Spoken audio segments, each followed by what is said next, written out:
안녕하세요. 오늘은 제1차 K안전 세미나 시리즈 마지막 시간입니다. 오늘 4주차 세미나는 경기대학교 교수이시고 현재 경기대학교 소프트웨어 중심대학 사업단을 총괄하고 계시는 권기현 교수님께서 소프트웨어 안전산업 활성화 방안이라는 주제로 말씀해 주시겠습니다. 질문사항은 채팅창에 올려주시면 고맙겠습니다.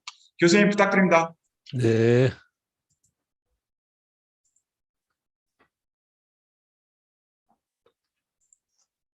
네, 소개받은 권기현입니다. 저는 오늘 소프트웨어 안전산업 활성화 방안, 주제가 굉장히 큰데 그냥 학교에서 할 수 있는 방안이 어떤 것인지 같이 한번 나눠보고 싶습니다.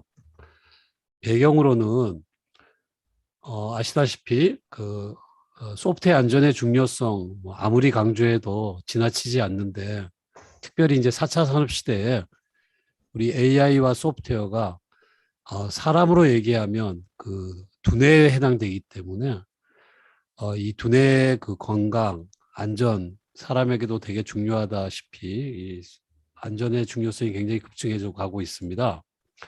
그래서 정부에서도 작년 그 12월 17일에 이렇게 소프트웨어 안전 확보를 위한 지침을 제정하기에 이르렀습니다. 이 지침은 4장 18조로 구성이 되어 있는데, 크게 주요 내용을 세 가지로 이렇게 한번 골라보면 소프트웨어 안전 책임자를 주요 시스템마다 지정할 것, 그다음에 특별히 안전로 이렇게 관리해야 될 대상 소프트웨어를 지정할 것, 그다음에 개발과 운영 단계별로 수용해야 될 그런 관리 기준들, 이런 것들로 구성이 되어 있습니다. 특별히 이런 안전 책임자 지정이 있어서 무엇보다도 이제 인력에 대한 관심들이 높은데요. 그래서 이런 그 안전산업 활성화하기 위해서는 뭐 여러 가지 노력들이 굉장히 많아야 되는데, 세 가지로 한번 줄여본다면 이렇게 PPT로 한번 설명해 볼 수 있을 것 같습니다. 결국은 사람이 있어야 되잖아요. 그런데 어떤 사람이냐면은 이렇게 그 certified, 자격 있고 또 이렇게 역량이 있는 그런 엔지니어들이 필요하고요. 그다음에 이런 사람들이 이제 제대로 일을 하기 위해서는 프로세스가 있어야 되겠습니다. 그다음에 이런 것들을 하기 위한 또 도구도 있어야 되겠습니다. 그래서 people과 프로세스와 툴의 그런 초기를 따서 PPT라고 이렇게 한번 얘기를 해봤는데, 워낙 넓은 주제라서 그냥 오늘 학교에서는 이렇게 P에 해당되는 그런 인력 양성 방안들을 그렇게 한번 살펴보고자 합니다. 그래서 크게 세 가지 부분들로 나누어서 그렇게 한번 말씀을 드려보겠습니다. 특별히 이제 뭐 많이 이미 뉴스로도 다 아시겠지만 그 소프트웨어 결함으로 인한 여러 가지 그 사고들이 아주 많이 발생하고 있습니다. 뭐 도요타 급발진 사고라든지 또 테슬라의 그 자율주행 사고라든지 또 우리 국내에 있었던 그 상왕십리 지하철 사고라든지 그 사고 원인들이 다 소프트웨어 결함으로 그렇게 이미 판명된 그런 사고들입니다. 그래서 무엇보다도 이제 시스템을 개발할 때는 안전성이 되게 강화되고 있습니다. 그래서 몇 해 전에 구의역 그 스크린도어 사고가 발생해서 2016년에 발생했는데, 그래서 2017년부터 우리 그 지하철에 들어가는 스크린도어는 전부 다 이렇게 이렇게 인증을 받아서 설치하라고 그렇게 국토교통부가 발주할 때부터 아예 요건으로 그렇게 제시하고 있습니다. 근데 이제 지하철역들은 레일웨이 스테이션들은 뭐 구의역이랑 그다음에 영통역이랑 역들마다 다 다르잖아요. 그래서 보통 인증할 때도 역 그 개개별로 받는 그 스페시픽 어플리케이션이 있고, 모든 역들에 다 적용이 되는 그 제너릭 어플리케이션이라는, 이게 더 받기가 어려운데, 하여간 이런 그 플랫폼 스크린 도어의 그 안전 무결성, 그 안전성 등급을 이렇게 받도록 그렇게 요건에 강조하고 있는데, 그거를 우리가 줄여서 SIL이라고 부르고, 이게 이제 우리가 세이프티 인테그리티 레벨이라고 부르고, 쉽게는 그냥 안전 등급이다 부르고, 높을수록 숫자가 높을수록 더 안전 등급이 높다라고 얘기할 수 있겠습니다. 그래서 이런 안전 등급을 받기 위해서는 여러 가지 이렇게 인증을 해주는 업체들, 뭐 여기는 예를 들면 튜브 라이란드인데요.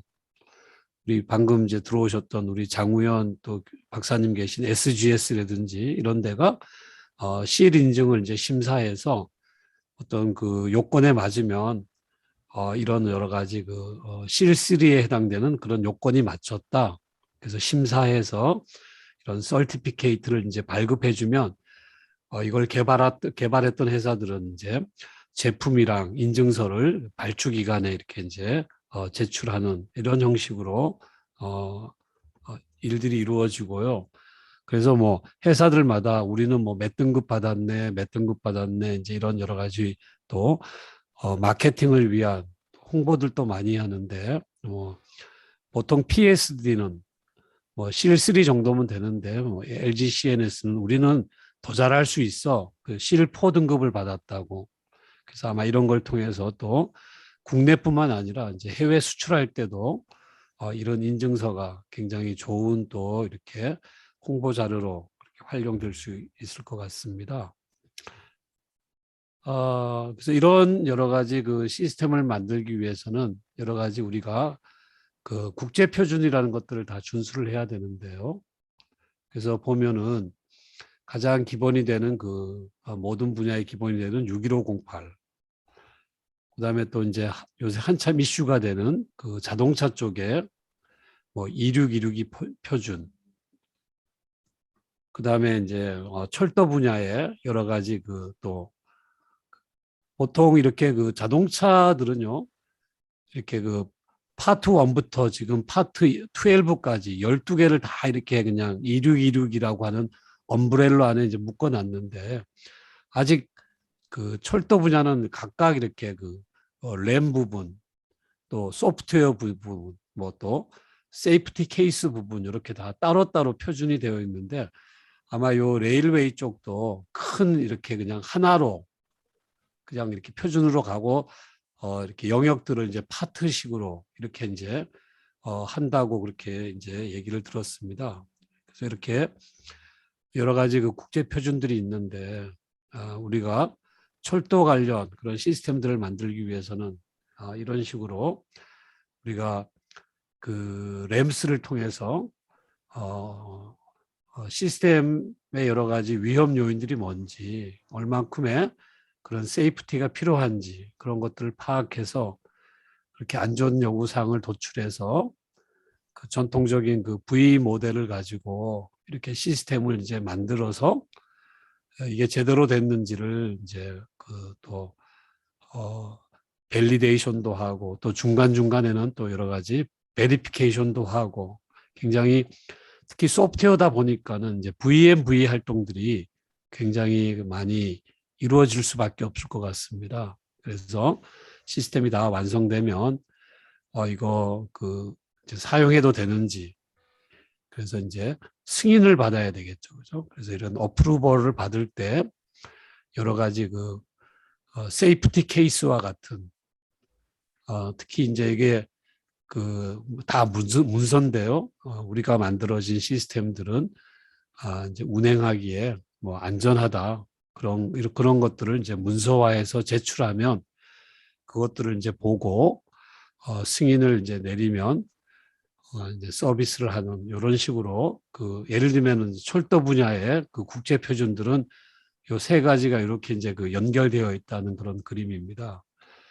그래서 요새 이렇게 발주기관에서도 예를 들면 이제 아까 플랫폼 스크린 도어를 발주할 때도 이 국제 규격을 이제 적용하라고, 특별히 안전성 향상을 위해서 IEC 6279 이거는 아까 어떻게 하면 안전한 소프트웨어를 개발할 것이냐 그런 것들을 이제 가이드하고 있는 국제 규격인데요.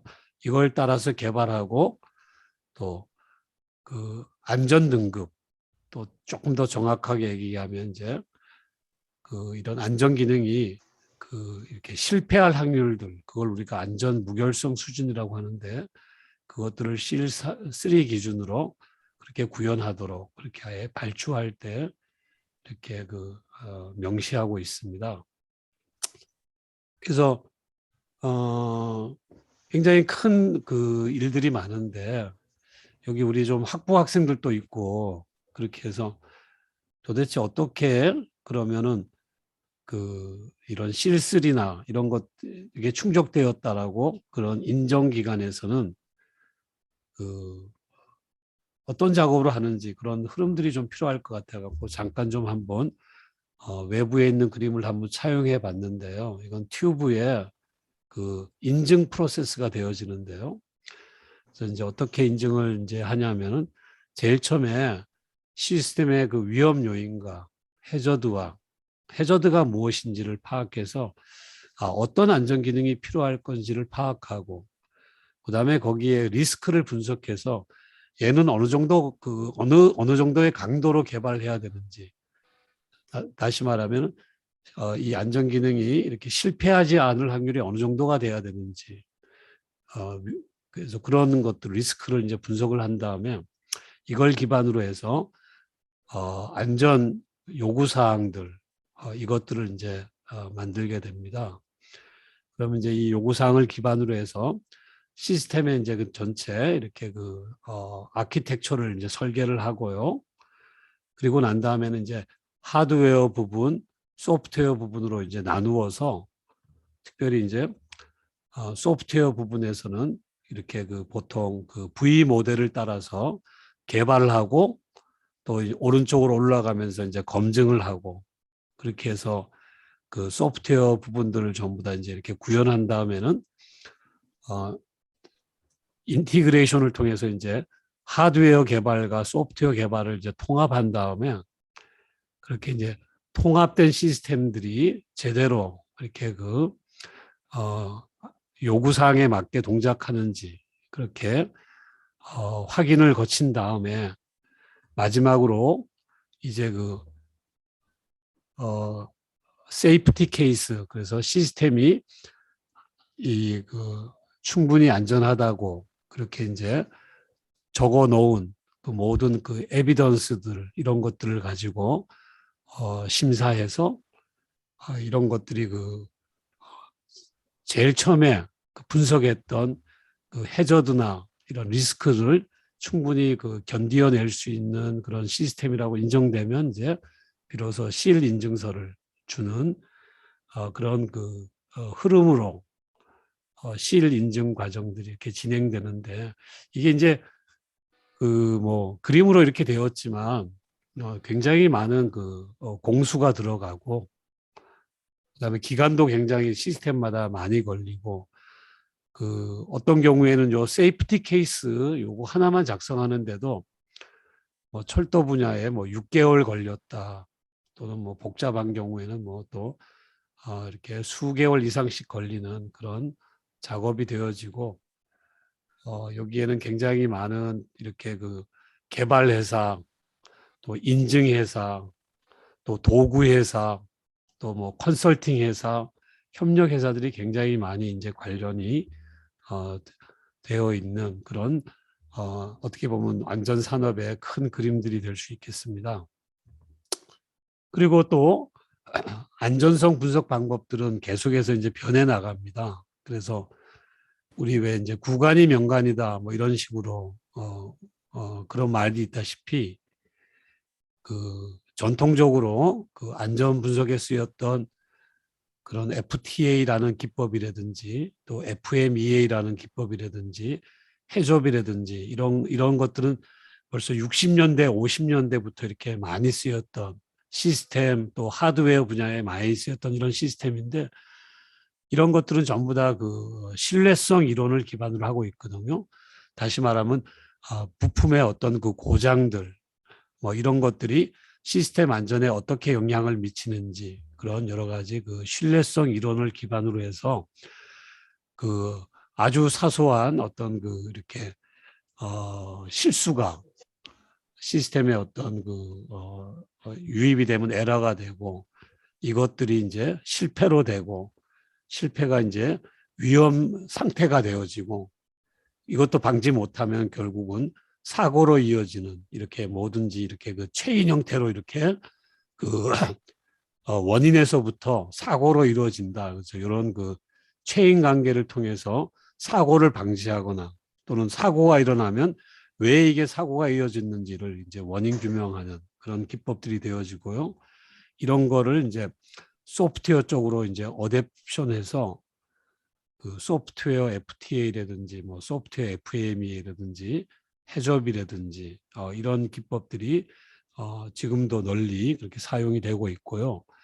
또 한편에서는 아니 소프트웨어라고 하는 것들은 기존에 이렇게 하드웨어나 이런 거랑은 원천적인 이 패러다임 자체가 달라. 그래서 그런 거를 분석하기 위해서는 세술은 세부대에 부어야 된다는 그런 또 방법도 있습니다. 주로 MIT에서 하는 뭐 STPA 방법 이런 것들이 대표적인 건데, 이런 것들은 신뢰성 이론보다는 시스템 이론에 기반이 두어서 시스템의 여러 가지 컴포넌트들이 어떻게 서로 상호작용하는지 그런 거를 기반으로 조사를 하자. 그런 것들이 MIT의 레브슨 교수님 주도하에 이제 이루어지고 있고, 여기에서는 사고라는 것들이 여러 가지 구성 요소들 간의 상호작용으로 발생한다.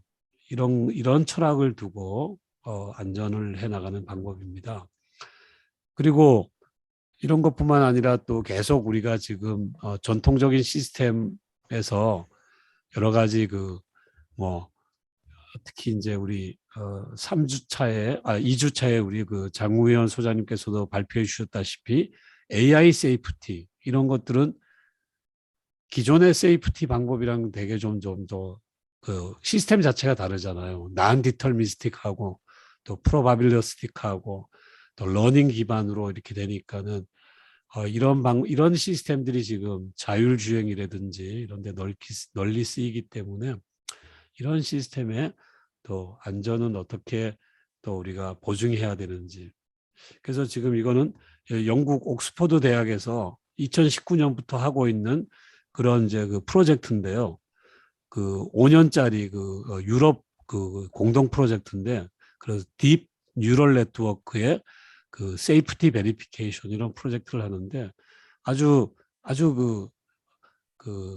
이렇게 사소한 그런 예제지만은요, 이렇게 어떤 게 있냐면 학습을 했는데 한두 개의 이렇게 이제 잘못된 데이터로 파란불인데 빨간불로 이렇게 인식한다든지, 뭐 이거는 이제 덜 위험하겠지만은 빨간불인데 파란불로 오인식해 갖고 이렇게 가게 한다든지 이런 여러 가지 위험스러운 일들이 있기 때문에 이런 딥 뉴럴 네트워크의 이런 결과들을 검증하자, 이런 연구들이 많이 진행이 되고 있습니다. 그러다 보니까는 이제 인력에 대한 요구가 굉장히 많은데, 미국의 항공으로 유명한 록히드 마틴 같은 경우에는 아예 소프트웨어 세이프티 엔지니어들을 이렇게 채용을 하고 있습니다.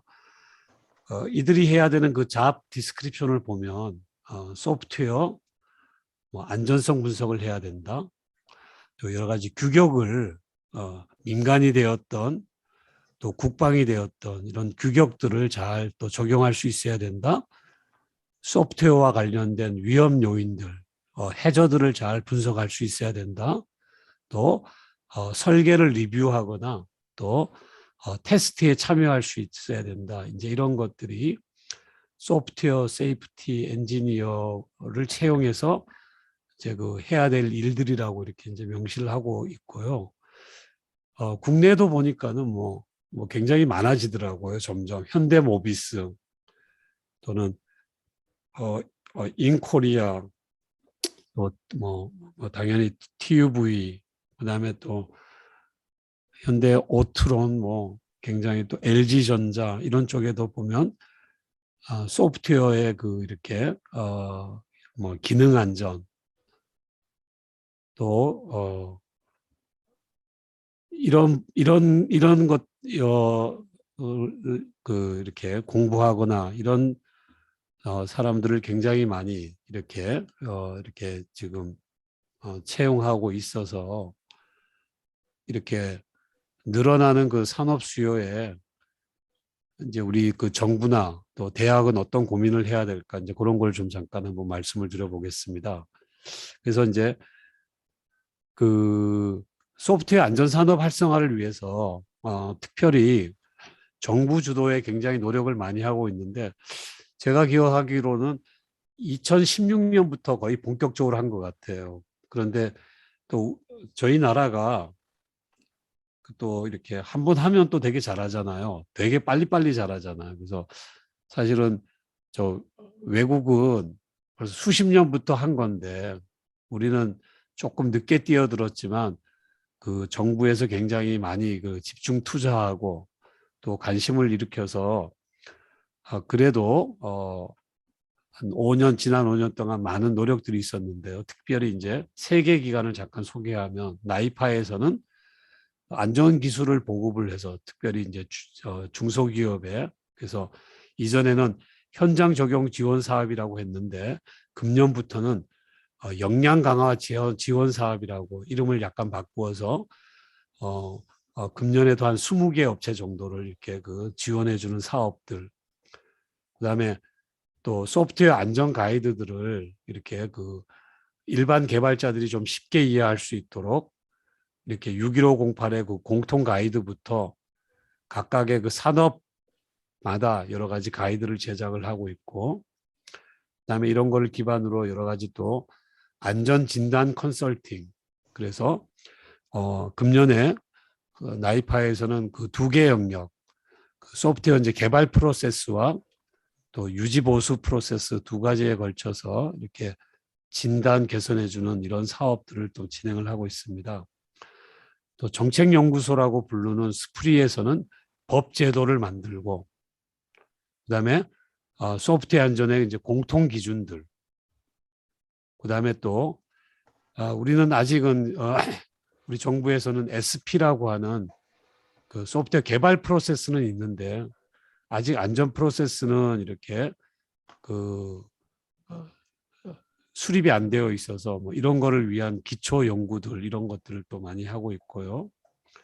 그다음에 이제 TTA라고 하는 그 정보통신기술협회에서는 안전 진단이나 또 컨설팅 같은 이런 여러 가지 일들을 많이 하고 있는데 올해도 보니까는 거의 한 100개 시스템 정도 또 비대면이지만은 100개 시스템 정도에 걸쳐서를 이렇게 그 안전 진단하는 그런 사업들을 수행을 하고 있습니다.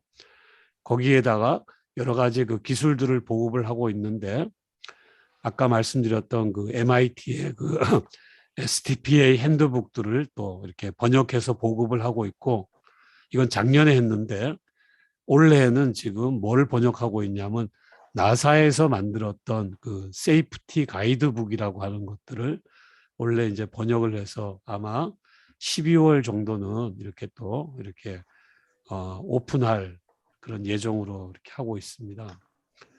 이런 그 이외에도 굉장히 많은 일들을 특히 이제 정부의 세계 기관에서 많이 하고 있는데 특별히 이제 그 몇 년 동안 작업했던 것들을 모아서 정책연구에서는 이제 작년 12월에 그 소프트웨어 안전 확보를 위한 또 지침이라고 하는 법제도까지 만들었습니다. 그래서 이걸 잠깐 보게 되면은 특히 이제 우리가 안전 이렇게 관리해야 되는 그 대상 소프트웨어가 무엇인지를 아예 지침에다가 이제 명시했는데 우리 여기 또 이제 우리 학부 학생들도 있어서 이게 이제 소프트웨어 오작동 또 안전 기능 미비 등으로 생명이나 신체, 재산의 위험을 초래하거나 영향을 미칠 수 있는 소프트웨어.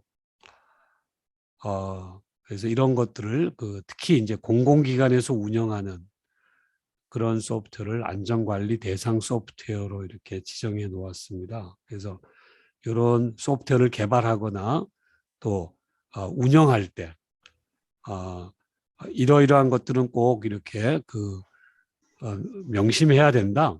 아직은 이제 이렇게 강제는 아니지만은 그렇게 해서 이제 지침을 아까 4장 이렇게 18조로 이렇게 해서 이제 지정을 해놨는데 그 중에서 특별히 이제 중요한 것들이 그죠? 아까 이제 그런 안전관리 대상 소프트웨어를 책임질 담당자 이게 이제 소프트웨어 안전 책임자라고 이제 그렇게 지침에는 나와 있는데요. 우리 건물 빌딩마다 안전관리 책임자가 있듯이 앞으로 이제 조금 더 세월이 지나면 중요한 시스템들마다 안전관리 책임자들 이런 책임자가 지정이 돼야 되고 그다음에 특별히 이제 안전관리 대상인 소프트웨어를 이제 또 지정을 이제 해서 이렇게 지정된 소프트웨어에 한해서 개발 단계에서 어떻게 안전을 확보할 것인지, 그다음에 또 운영 단계에서 어떻게 안전을 확보할 것인지 그런 것들을 이렇게 지침에다가 이렇게 쭉 이렇게 명시해 놓았는데요. 저도 쭉 다 읽어봤는데 작년에 근데 한 8페이지 정도 됐던가 이제 그런 생각이 들어요. 그래갖고 쭉 그래서 여러 가지 검토도 많이 거쳐서 이제 이렇게 올려놓았고요. 근데 이제 이런 것을 개발자들이 안전 요구사항을 어떻게 만들어? 뭐 위험한 분석이 뭐야? 이제 이런 것들이 되게 좀 일반인들이 이 지침만을 읽고는 이해하기 어려우니까는 지금 정책연구소에서는 원래 용역 과제를 주어서 이게 우리 작년 12월에 이제 이렇게 발표된 소프트웨어 안전 확보를 위한 지침에 또 해설서도 이제 개발을 하고 있습니다. 그래서 이제 거의 이것도 어느 정도 작업이 되어서 올 12월 정도에는 이 지침에 대한 해설서도 이렇게 이제 나올 것 같습니다. 그래서 이제 이런 것들이 이제 해설서도 나오면서 누군가는 이제 이렇게 개발을 하고 또 그걸 컨설팅하고 그러면서 굉장히 이제 사람이 필요한데 그런 인력 양성들이 굉장히 점점점 이렇게 필요한 그런 시점인 것 같습니다. 그래서 우리가 집을 지을 때도 우리가 믿고 살 수 있어야 되잖아요. 그래서 집을 짓는 것도 중요하지만은 온 가족이 들어가서 살 수 있도록 내진 설계도 해야 되고 집을 지을 때 또 화재 감지기도 있어야 되고 또 도둑을 막아주는 방범 장치도 있어야지 믿고 살 수 있잖아요. 그런 것처럼 우리가 여러 가지 세이프티 크리티컬한 소프트웨어를 개발할 때 마찬가지로 이렇게 우리가 믿고 안심하고 사용할 수 있도록 여러 가지 안전 기능이 이렇게 반드시 이렇게 또 개발되어야 되는데 이런 안전 기능이라는 것들은 이런 소프트웨어를 쓸 때 발생할 수 있는 위험 요인이 뭐가 있는지 그런 거를 막아주기 위한 요구사항이 뭐가 있는지 그런 안전 요구사항대로 제대로 설계하고 구현했는지 그게 또 제대로 했는지를 또 검증하고 확인하는 것, 또 요구사항에 맞게 운영하고 뭘 하나 이제 고치더라도 그런 이제 임팩트 어널리시스나 이런 걸 통해서 안전 요구사항들이나 가정들이 그대로 유지가 되는지 그런 유지 보수 이런 것들이 굉장히 또 큰 하나의 일들이 될 것 같습니다. 그래서 일반 소프트웨어 엔지니어들이 그런 이제 인베디드 소프트웨어를 개발한다면 세이프티 엔지니어들은 이제 뭘 해야 되냐면 사실은 이런 일들을 해야 되겠죠, 그죠? 이제 이런 일들을 하는데 그래서 제대로 된 인력 양성을 이제 어떻게 만들어서 우리 대학을 졸업하면 학사모를 씌워주는데 이 사람은 엔지니어야, 세이프티 엔지니어야. 그래갖고 우리가 안전모를 좀 씌워줄 수 있도록 그렇게 좀 서티파이드 되고 자격을 갖추고 또 컴peten시가 있는, 역량이 있는 그런 엔지니어들을 이제 이렇게 어떻게 양성할 건가, 이게 이제 정부도 고민이고 좀 대학도 고민입니다. 그래서 이미 앞선 그 외국의 대학들은 그런 이렇게 세이프티 크리티컬 뭐 시스템 엔지니어링이라고 하는 이런 마스터 과정, 석사 과정들을 오픈해 갖고 19년부터 운영을 하고 있는데, 크게 보면은 이제 필수 과목들, 그 코어 모듈이 있는데, 그런 것들은 이제 여러 가지 뭐 세이프티 엔지니어링, 또 시스템 엔지니어링, 그다음에 해저드와 리스크를 이제 그 다루는 기법들, 그다음에 또 세이프티를 평가하는 어세스먼트 하는 그런 과목들, 또 매니지먼트 하는 과목들, 또 아까 여러 번 얘기했던 것 같습니다. 세이프티 케이스, 이건 이제 안전 입증 문서잖아요. 그래서 그런 안전 입증 문서를 만들고 검토하는 그런 과목들, 그다음에는 이제 더 큰 차원의 뭐 세이프티 이런 이제 필수 과목들이 있고, 선택 과목들로 여러 가지 그 뭐 소프트웨어 요구사항과 아키텍처, 그다음에 안전에 있어서 무엇보다도 또 인적 그 사고들이 많잖아요. 그래서 휴먼 팩터들을 어떻게 다루어야 되는지, 이런 여러 가지 그 선택 과목들을 가지고 그렇게 이제 마스터 디그리를 주는 이런 과목들을 이제 운영을 하고 있는데, 만약에 이제 우리가 그런 교육을 만든다 그러면은 우리가 뭘 가르쳐야 되는 건가 한번 살펴보면, 결국은 가르쳐야 될 핵심 주제는 5가지 정도로 볼 수 있는데요. 세이프티를 어떻게 잘 플래닝 할 거냐, 그다음에 요 플래닝대로 그 해저들을 어떻게 잘 분석할 거냐, 위험 요인을 분석한 다음에 SRS라고 해서 세이프티 리콰이어먼트 스펙을 어떻게 작성할 거냐, 그다음에 이제 특히 이제 제대로 만들었는지 VMV를 어떻게 할 거냐, 그다음에 다큐멘테이션을 어떻게 할 거냐, 이제 이런 것들이 표준에서도 굉장히 많이 강조되고 있는 핵심 주제가 되어지겠습니다. 그리고 특히 이제 하드웨어와 달리 소프트웨어는 굉장히 랜덤하게 아니라 시스테매틱한 고장들이 많기 때문에, 하드웨어는 이제 랜덤 고장들이 굉장히 많잖아요. 그래서 뭐 부품을 갈아 끼우면 되지만, 소프트웨어는 그게 설계 에러나 또 요구사항을 잘못 또 이해해서 생기는 오류든지 이런 오류들이 많기 때문에, 특별히 이런 것들을 다루기 위한 여러 가지 기법이나 대책들, 테크닉스 앤 메저들, 이런 것들을 교육을 하면 해야 될 것 같고요. 그다음에 또 안전을 다루는 여러 가지 분석 기법들, 그래서 MIT에서 주도하는 STPA 기법이라든지, 또 이미 전통적인 6, 70년 된 FTA라고 하는 폴트리 방법이라든지, 또는 마찬가지로 널리 쓰이는 FMEA, 이거는 소프트웨어가 왜 실패하는 유형이 뭐고, 페일리어 모드가 뭐, 유형이 뭐고, 그렇게 실패했을 때 어떤 피해가 있는지를 분석해 주는 방법입니다. 그래서 FMEA가 있는데, 크게 5단계로 보면은 그죠. 이걸 하기 위한 준비를 어떻게 해야 되느냐.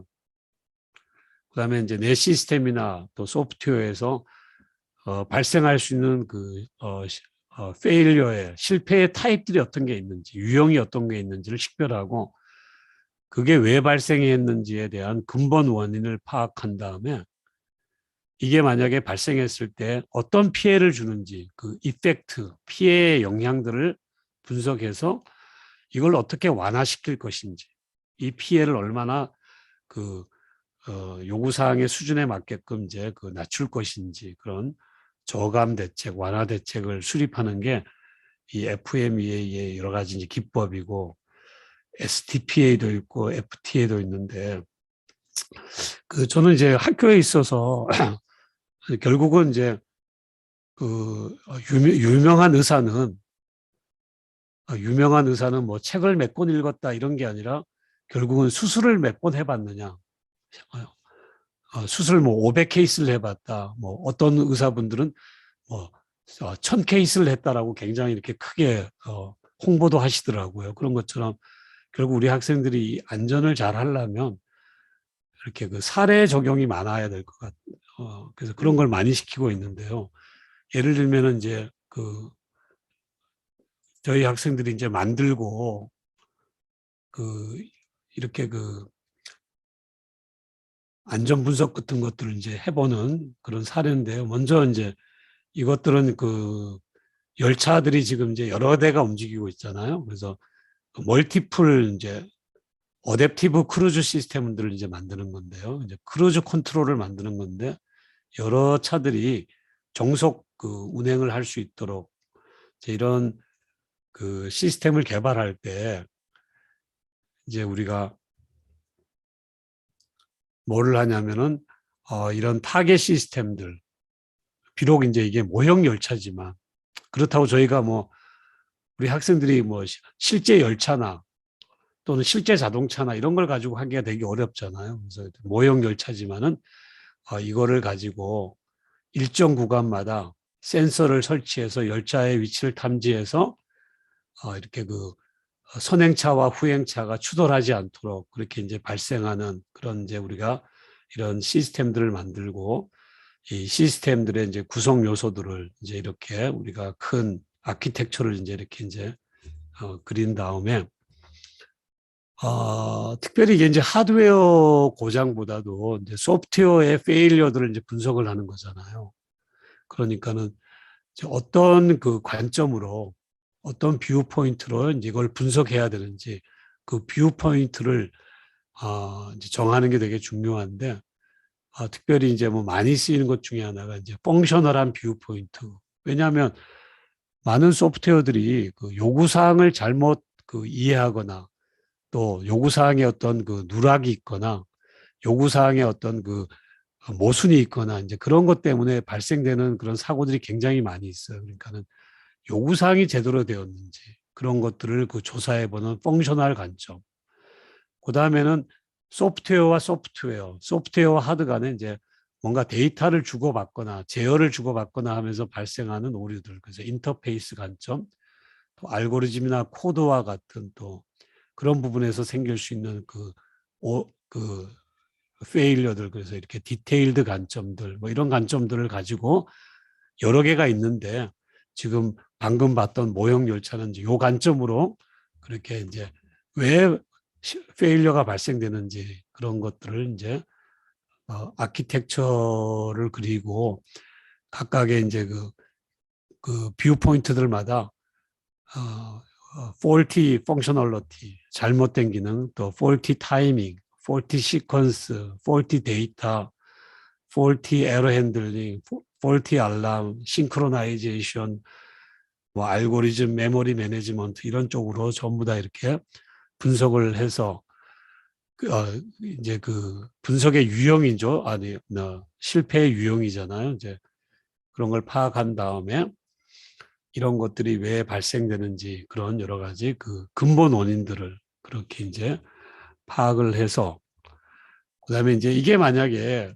실제로 발생되면은 어느 정도 피해가 있는지 그런 피해 영향들을 이제 분석을 해서 이럴 때는 그뭐 잘하는 것처럼 이런 그 페일리어들이 얼마나 자주 발생할 것인지 그게 발생되면은 얼마나 이게 심각하고 얼마나 큰 데미지를 줄 것인지 그런 것들을 이제 이렇게 전부 다 그 고려해 갖고 이런 그 페일리어가 발생되면 그거의 그 피해 규모는 이 정도다 이런 것들을 이제 파악한 다음에 이제 그런 게 이제 그 용납이 안 되면 그거를 이제 완화시키는 그 저감 대책들을 이제 수립해서 도대체 어떤 대책을 써야지 그런 것들을 이렇게 그 좀 그 데미지를 이렇게 낮출 수 있는지 이런 것들을 쭉 파악하는 것들이 이게 주로 이제 결국은 이런 분석을 통해서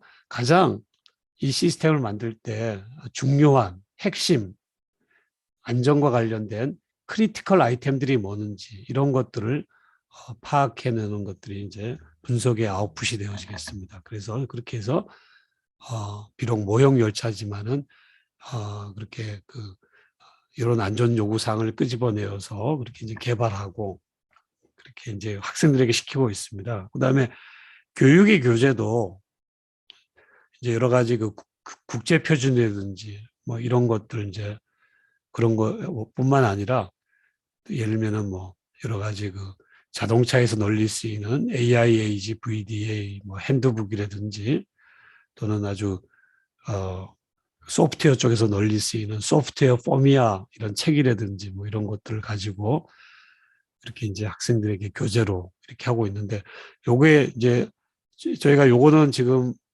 10만 원에 구입했던 것 같고 요 책은 50만 원 주고 구입했던 것 같습니다. 그래갖고 책 교재들이 굉장히 비싼데요.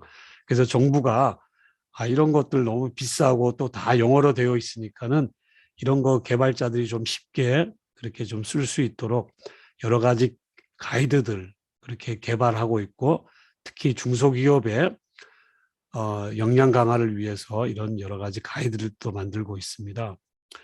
그다음에 또 TTA에서도 여러 가지 진단 가이드, 위험 분석 가이드, 그다음에 또 아주 유명한 MIT의 핸드북, 나사의 가이드북 이런 것들을 또 작년 올해 걸쳐서 번역하고 있어서 이런 것들이 교육 궤조로 활용하면 좋고요.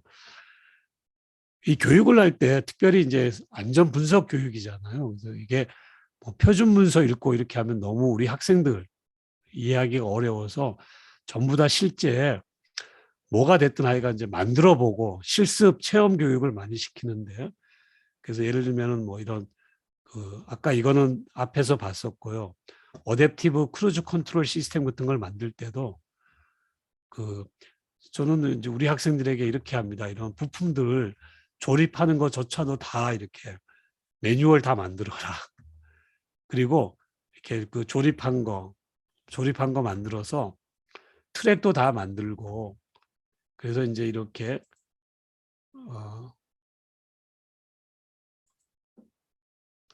그래서 이렇게 그래서 이제 안전 기능이 없을 때 이렇게 여기 지금 부딪히는 게 있거든요.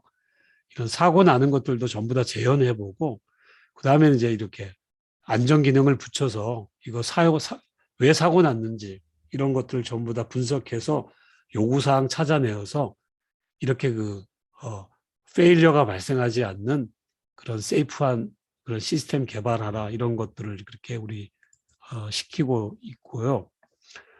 그다음에 이제 올해인데요. 이거는 올해인데 특별히 또 어떤 회사에서 저희가 지금까지는 이제 기차만 했는데 자율주행 로봇 이런 것들을 또 이렇게 사용하도록 허락해서 우리 학생들이 실제 회사에 방문해서 자율주행으로 이제 맵을 만들고 이걸 가지고 내비게이션이라든지 또 팔로우미라든지 뭐 이런 여러 가지 그런 것들을 회사에서 직접 이렇게 실습하고 있는 장면이고요. 또 이거는 지금 올해 하고 있는 이게 가을에 하고 있는 겁니다. 또 가을에 하고 있는 4학년 과목에서는 또 다른 회사에서는 이렇게 해저드 어널리시스하고 리스크 어세스먼트 하는 이런 파일럿 시스템을 우리 학생들에게 이제 알려줘서 이제 줌으로 지금 하고 있는데요. 또 회사에서는 또 이거 FMEA 또 이거는 웹 기반의 FMEA인데요. 우리 학생들에게 전부 다 또 계정을 주어서 우리 학생들이 이렇게 프로젝트들을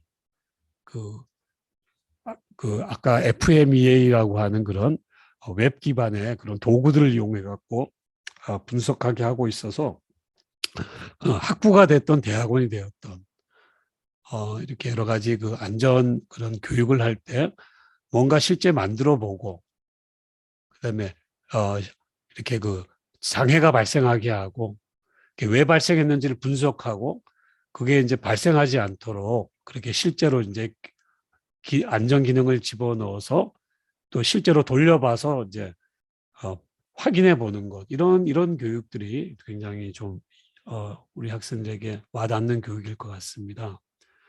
그래서 이제 이런 교육을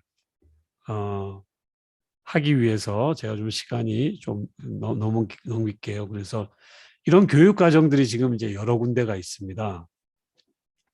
그래서 특히 이제 정부에서는 그 원래 이제 21년에도 그 세이프티 스쿨이라고 해갖고 이제 나이파에서 지금 이제 이렇게 해서 여러 가지 가이드 교육이라든지 또 안전 설계 뭐 이런 여러 가지 기법들을 이제 교육을 시키는데 이제 무료입니다. 무료고.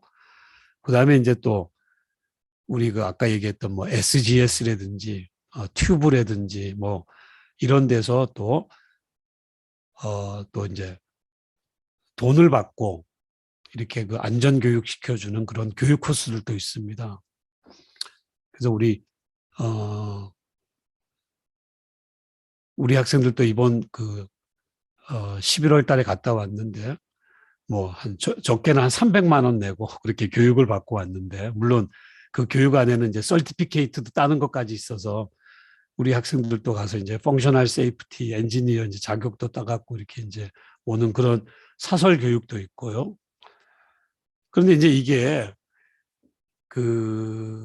정부에서나 또 이렇게 기업에서 하는 이런 교육 코스도 많이 있지만, 이게 이제 되게 또 뭐 좋은 면도 많이 있고, 그런데 이게 또 다는 아닌 것 같아요. 그래서 학교에서 하면 뭐가 있냐면은 학위 과정이 있을 수 있잖아요. 학위를 줄 수가 있잖아요. 그래서 그런 것도 굉장히 또 현업에 계신 분들에게는 메리트일 것 같아서, 그래서 우리 학교가 국내 최초로 우리가 이제 정규 과정을, 소프트웨어 안전에 대한 정규 과정을 이제 신설했는데, 크게 저희가 4단계로 나누어서 이렇게 이제 정규 과정을 신설해서 운영해서 산업이 요구하는 그런 인력 양성들을 그렇게 이제 배출하고자 하는데요.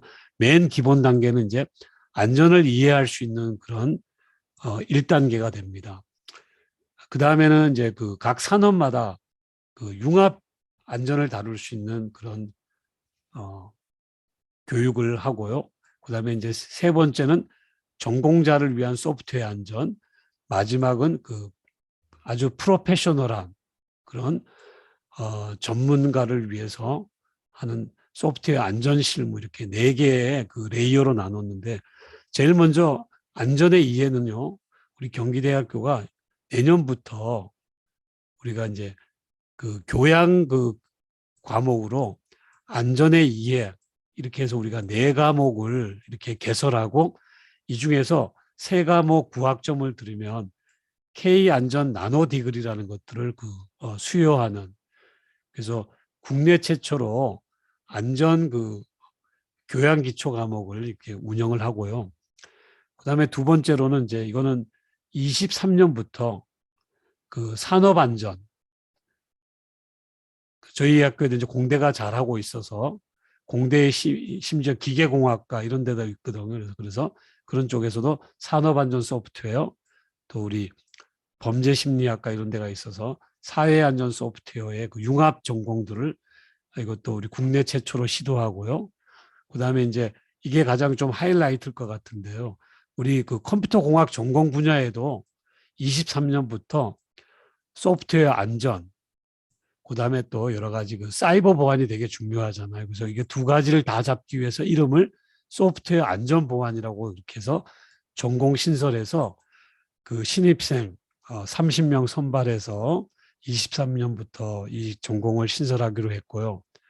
그다음에 또 이것도 국내 최초로 대학원에 소프트웨어 안전 보안학과를 신설해서 실무자들, 또 현직에 계신 분들 이렇게 석사과정 이렇게 이수하게 해서 이렇게 국내 최초로 이렇게 석사 학위를 드리고, 이분들이 장차 소프트웨어 안전관리 책임자 이런 것들 다 하실 수 있도록 이렇게 4단계의 그런 교과 과정들을 저희가 만들어 놓고, 또 학교의 승인들로 이렇게 이제 받고 있어서 좀 사회에서 요구하는 그런 인력 양성에 학교가 조금이라도 기여하고자 그렇게 저희가 이제 애를 쓰고 있습니다. 그래서 마지막으로 인력 양성을 위한 제언, 짧게 말씀을 드리면은 정부에서도 인력 양성에 대한 수요나 또 그런 로드맵들을 조금 이렇게 기획해주고, 그다음에 이런 안전 인력을 많이 뽑고 갖고 있는 회사에는 뭐 정부 프로젝트 이제 참여 시에 뭐 평가 가산점이나 이런 것들을 주는 이런 제도들을 마련하면 좋을 것 같고요. 기업은 안전 일자리를 창출하고, 그다음에 무엇보다도 기업이 하고자 하는 여러 가지 파일럿 프로젝트, 또 안전 관련된 현장 실습, 인턴십, 또 상용 도구인데 이런 것들을 학교에다가 제공해주면 우리 학생들에게 굉장히 산학협력 프로젝트 할 때 굉장히 많이 도움이 될 것 같습니다. 마지막으로 학교는 무엇보다도 중요한 게 누가 가르칠 건데, 이게 중요해서 우수 교수진 확보가 되게 중요합니다. 그래서 우리 산업체에 있는 전문가분들, 그런 분들이 이렇게 학교에다가 산업 현장의 니즈들을 빠르게 이렇게 전달해 줄 수 있도록 산학협력 겸직 교수라는 걸 새로 만들어서 올 12월에 우리가 20명을 이제 초빙할 그런 예정입니다. 그래서 여기에 오늘 몇 분이 들어오셨는지 모르겠지만 또 안전인력 양성에 뜻이 있으시면 이런 쪽으로도 이렇게 또 지원해 주시면 우리가 같이 함께 우리가 이렇게 문제 해결을 잘 할 수 있는 그런 인력 양성에 함께 그렇게 했으면 좋겠습니다. 네, 제 발표는 여기까지 마치도록 하겠습니다. 감사합니다. 예, 교수님 고맙습니다. 혹시 질문사항 있으시면 지금 채팅창에는 질문이 하나도 안 올라와 있어서 장우현 소장님 혹시 질문사항 있으신가요? 워낙 설명을 전체적으로 체계적으로 잘 해주셔갖고 이제 특별히 질문은 없는데, 아까 교수님이 이제 학교의 커리큘럼을 이제 살짝 이렇게 좀 완전한 건 아니지만 언급해 주셨는데, 좀 실무적인 커리큘럼을 좀 말씀해 주셨는데, 거기에 이제 영국에서 하는 것처럼 이제 시스템 엔지니어링 분야, 왜냐하면 위험 분석 쪽은 시스템 엔지니어링, 그 다음에 시스템 위험 분석, 약간 윗단에서 전체적으로 그것을 한번 이렇게 통찰할 수 있는 그런 상위 레벨의 엔지니어가 우리나라에 많이 부족하거든요. 그래서 그런 부분을 조금 강화하는 그런 부분을 조금 더 강화시켜주는 그런 것도 한번 우리가 고려해 볼 수 있지 않을까, 그런 생각을 합니다. 네, 네. 정말 아주 좋은 코멘트 같습니다. 이게 큰 그림들을 잘 이렇게, 소프트웨어도 어쨌든 전체 시스템의 한 부분이기 때문에 그런 부분들 저희들도 한번 또 고민해 보겠습니다. 예, 그러면 시간이 많이 되어서 오늘 소프트웨어 안전산업 활성화 방안에 대해서 좋은 강의를 해주신 권기현 교수님께 깊은 감사를 드립니다. 지난 4주간의 행사를 이것으로서 오늘로써 마무리하도록 하겠습니다. 고맙습니다.